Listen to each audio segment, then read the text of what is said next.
형제의 우애. 형과 동생 사이에 틈이 생기기 시작했다. 돌아가신 어머니의 유언 때문이었다. 형과 동생, 두 사람의 유언에 대한 해석은 모두 일리가 있다.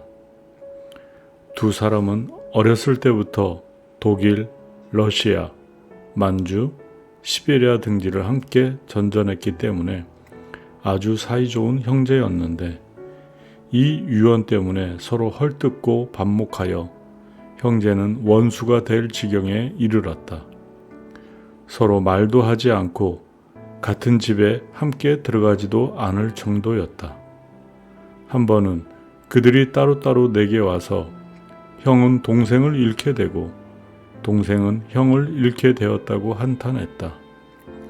형과 동생은 모두 싸움을 후회하고 있었다. 나는 아메리칸 클럽의 한 모임에서 내가 강연을 하게 되었을 때 주최자에게 그 두 형제가 서로 눈치채지 못하게 파티에 초청해 달라고 부탁했다. 평소 같으면 얼굴이 마주치자마자 돌아설 터인데 이날은 초대자의 체면 때문인지 두 사람은 차마 돌아가지 못하고 자리에 남아 있었다. 나는 인사를 한 뒤 다음과 같은 탈무드 이야기를 꺼냈다. 오랜 옛날 이스라엘에 형제가 살고 있었다. 형은 결혼하여 처자식이 있었는데 동생은 아직 미혼이었다. 형제는 둘 다 농부였는데 부친이 돌아가시자 유산을 나누었다. 수확한 사과와 옥수수는 서로 공평하게 2등분하여 각자의 곳간에 넣었다. 밤이 되자 동생은 형님은 아내와 자식들이 있으므로 더 많은 식량이 필요할 것이라고 생각하고 형님의 곳간에 자신의 사과와 옥수수를 옮겨다 놓았다. 그러나 형도 자기는 자식이 있으므로 노후 걱정을 하지 않아도 되지만 동생은 독신이라 노후를 위하여 비축해 두어야 한다고 생각하여 역시 옥수수와 사과를 동생의 곳간에 옮겨다 놓았다. 아침에 형제가 눈을 뜨고 자기들의 곳간에 가보니 처음과 똑같은 분량의 곡식이 있었다. 그리고 사흘 동안 같은 일이 되풀이되었다.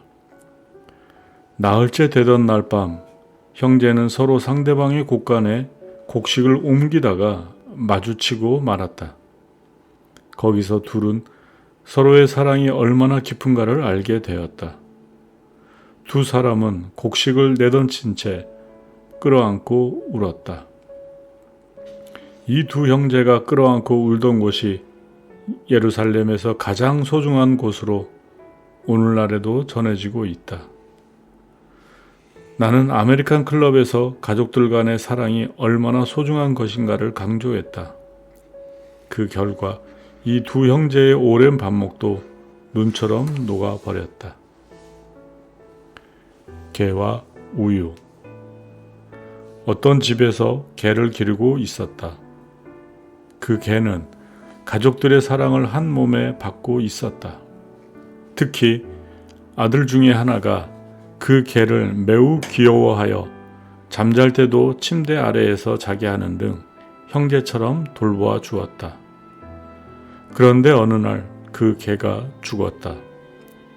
아버지는 어떤 개나 죽기 마련이므로 어쩔 수 없는 일이라고 말했다.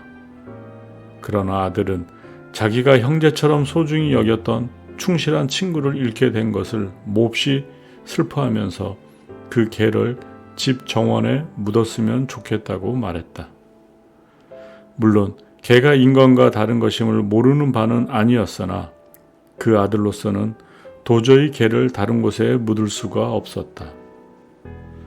아버지는 정원에 개를 묻는 것을 반대하여 가족 사이에 대논쟁이 벌어졌다. 결국 아버지가 나에게 의견을 구하면서 유대 전통에 개를 매장하는 무슨 의식이 없느냐고 물었다. 나는 그 이야기를 전화로 들었을 때 무척 당황했다. 이제까지 여러 가지 문제를 상담했지만 개에 관한 것은 처음이었다. 그러나 나는 개를 잃은 아들의 슬픔을 충분히 이해할 수 있었다. 일단 그의 집을 한번 방문하겠다고 약속했다. 유대에서는 랍비가 전화로 상담을 하지 않는 것이 관습이며 본인을 마주 대하고 이야기하는 것이 관례이기 때문이었다. 나는 그 집을 방문하기 전에 먼저 탈무드를 펴놓고 개에 관한 전례를 조사해 보았다. 마침 참고할 만한 이야기가 있었다. 고대 이스라엘 농촌에는 뱀이 많았다. 어느 한 농가에서 우유병 속으로 뱀이 들어갔다. 그런데 그것을 본 것은 그 집 개뿐이었다. 식구들이 우유병에서 우유를 따르려고 하자 개가 달려들어 맹렬히 지저댔다. 개가 왜 저렇게 요란하게 지저대는지 아무도 그 이유를 알 수 없었다. 가족 중 한 사람이 우유를 마시려고 하자 개가 달려들어 우유를 넘어뜨리더니 그것을 핥아먹기 시작했다. 그리고 개는 곧 죽어버렸다. 그때서야 비로소 가족들은 우유 속에 독이 들어있음을 깨달았다. 그리하여 당시의 랍비들은 이 개에게 경의를 표하고 칭송을 그치지 않았다. 나는 그 집에 가서 가족들에게 탈무드의 이야기를 들려주었다. 부친의 반대는 차츰 수그러들어 결국 그 개는 아들의 희망대로 정원에 묻히게 되었다. 당나귀와 다이아몬드. 도쿄에 살고 있는 유대인 여자가 백화점에 물건을 사러 갔다. 집에 돌아와 물건을 풀어보자 자기가 사지 않은 물건이 함께 들어 있었다. 그것은 무척 비싼 보석 반지였다. 그녀는 양복과 오버코트를 샀을 뿐이었다. 그녀는 아들과 단둘이서 어렵게 생활을 하고 있었다. 그녀는 이 사실을 아들에게 이야기한 뒤 랍비에게 상의하러 왔다. 그래서 나는 탈무드에 있는 이야기를 들려주었다. 한 랍비가 나무를 해서 생계를 꾸려나가고 있었다. 그는 매일 산에서 마을까지 나무를 운반하여 근근히 먹고 살았다. 그는 오고 가는 시간을 단축하여 그 시간에 탈무드를 공부해야겠다고 생각하고 당나귀를 한 마리 사기로 작정했다. 그는 마을에서 아랍인으로부터 당나귀를 샀다. 제자들은 랍비가 당나귀를 샀으므로 산에서 마을까지 더 빨리 왕래할 것이라고 기뻐하면서 냇가에서 당나귀를 씻겨 주었다. 그런데 그때 당나귀의 귀에서 다이아몬드가 나왔다. 제자들은 이제 랍비가 나무꾼의 생활을 그만두고 더욱더 연구하여 제자들을 가르치는데 더욱 많은 시간을 할애할 것이라고 기뻐했다. 그러나 랍비는 지금 곧 마을로 가서 당나귀를 판 사람에게 다이아몬드를 돌려주라고 제자들에게 지시했다. 제자들은 항의했다. 선생님께서 사신 당나귀에서 나온 것이 아닙니까? 랍비가 대답했다. 나는 당나귀를 사긴 했지만 다이아몬드를 사지는 않았네. 나는 내가 산 것만을 갖는 것이 정당하다고 생각하네. 랍비는 기어이 당나귀를 판 사람에게 다이아몬드를 돌려주었다. 아랍인은 오히려 랍비에게 되물었다. 당신은 이 당나귀를 사갔고 다이아몬드는 이 당나귀에게서 나왔는데 왜 제게 되돌려 받아야 합니까? 그러자 랍비는 이렇게 대답했다.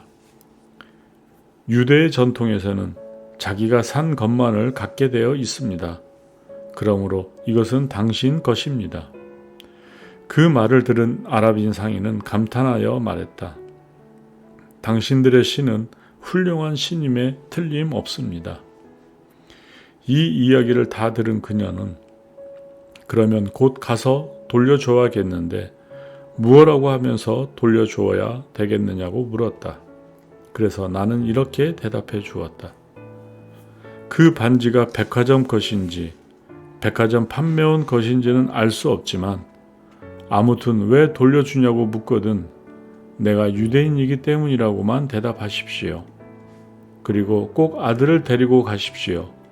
아들은 어머니가 정직한 사람이라는 것을 평생 가슴속에 새겨둘 것입니다. 아기와 산모. 한 유대인 부인이 난산으로 위독한 상태였다.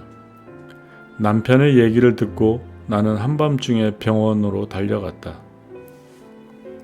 부인은 심한 출혈로 고통을 받고 있었다. 그 부부에게는 이번이 첫 아이였다. 의사는 산모의 생명이 위독하다고 말했다. 나는 태아의 상태는 어떠냐고 물어보았다. 의사는 둘 다 위험하다고 대답했다. 결국 아기를 구하는가, 산모를 구하는가를 결정해야만 했다. 평소 그들 부부는 아기를 몹시 갖고 싶어 했다. 산모는 자기가 죽더라도 아기는 살려달라고 말했다. 여러 가지로 상의한 끝에 나에게 결정이 이름되었다. 이럴 때 내가 내리는 결정은 나 개인의 결정이 아니라 탈무드 또는 유대 전통이 내리는 결정이다. 나는 그들에게 반드시 내 결정에 따르겠느냐는 다짐을 받았다. 그러자 부부는 그것이 유대의 가르침이라면 받아들이겠다고 말했다. 그래서 나는 산모의 생명을 구하고 태아를 희생시키기로 결정했다. 산모는 그것은 살인이라고 펄쩍 뛰었다. 그러나 유대의 전통에 의하면 아기는 태어나기 전에는 생명이 없는 것이라고 간주된다. 태아는 산모의 일부분에 지나지 않는다. 생명을 구하기 위해서는 몸의 일부를 잘라 버려야만 할 경우도 있다. 유대 전통에서는 그런 경우 반드시 산모를 구하도록 되어 있다. 마침 그곳에 카톨릭 신부도 있었는데 그는 아기를 구하고 산모를 희생시켜야 한다고 말했다. 카톨릭에서는 잉태되었을 때 이미 생명이 생긴다고 생각하고 있다. 카톨릭의 사고방식에 따르면 산모는 이미 세례를 받았으므로 구원을 받을 수 있지만 아기는 아직 세례를 받지 않았기 때문에 구원을 받을 수 없으므로 유대의 결정은 올바르지 못한 것이라고 말했다. 그들 부부는 나의 결정에 따랐고 산모는 생명을 구했다. 그 후 그들에게서는 곧 귀여운 둘째 아기가 태어났다. 오늘도 편안한 밤 보내세요.